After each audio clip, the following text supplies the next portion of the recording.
Shabbat Shalom. It's Reuben Ebrahimoff, the Haftorahman. This week's Parsha, Korach, the great story of a man who tried to usurp the power of Moses as the leader of Bnei Israel. He literally went off the derech. As a matter of fact, he was swallowed up by the derech. Now, we pick a Haftorah, the men of the Great Assembly pick a Haftorah, and it is about Shmuel, another leader. But this is the opposite kind of leader. Shmuel was the last of the Shoftim, the judges. He is the one that led Bnei Israel into its first monarchy. He appointed the first king, anointed and coronated the first king, Shaul. Who was this man, Shmuel? Well, you read about his birth on Rosh Hashanah's Haftarah.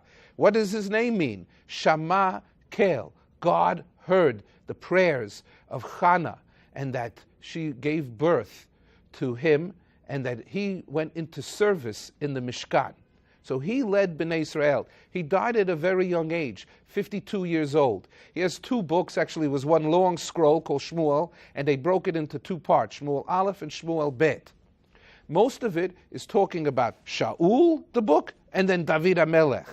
So let's dive in over here. What is happening in this week's Haftarah, and why are we reading it, and what can we learn from it? Well, it is now Shmuel's last will and testament, and he gets up in Gilgal. This is where the Mishkan was at the time, and that there, he says, we are going to celebrate the kingship of Shaul. What happened? Becoming a king for the first time, Bnei Israel said, we are surrounded by nations with kings, and we're led by what was the equivalent of shoftim, spiritual guides, rabbis. Goes, you can't run a government with rabbis. That's what they said. Now, what do? They appoint a king, Shaul. Two steps. One, anoint, Mashiach, limshoch, to pour the oil over the head. That was the selection process done privately in a small group. Then the coronation. In order for king to be king, he had to be accepted by the whole nation. So now they're putting Shaul in place to be the king, and then these great celebrations and sacrifices that are going on.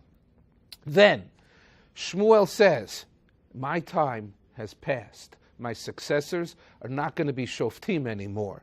But I want to ask you something, that through my leadership, all the years of my leadership, did I ever take a penny from anyone? Did I take a donkey? Did I take anything from myself? I was in total service of the nation. He holds up his hands high as a politician, and he says, can anybody say a bad word about me?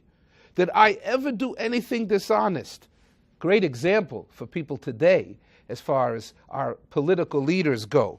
And that they said that the nation answers, no, you are honest and straight.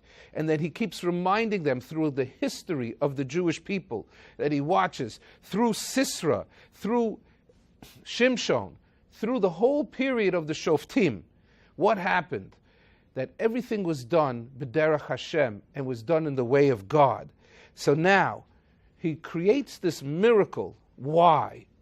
On a certain level, he didn't want the people to start to think that the king was the almighty and powerful leader. He wanted them to know that God was still in charge, and that he said, who controls the rains? It was the middle of the summer. It's not the time that it rains. And he lifts his hands up and pow, the rain starts coming down.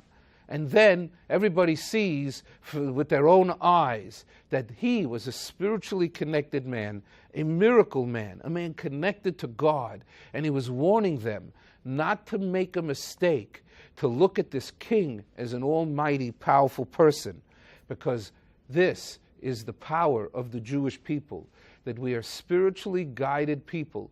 Yes, we live in the natural world of natural law, but what we also do is we rise above that, and we're not limited by that.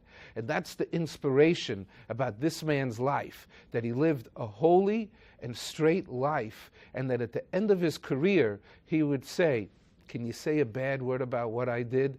Be careful about who's leading you in the future. Shabbat Shalom, enjoy the Haftarah.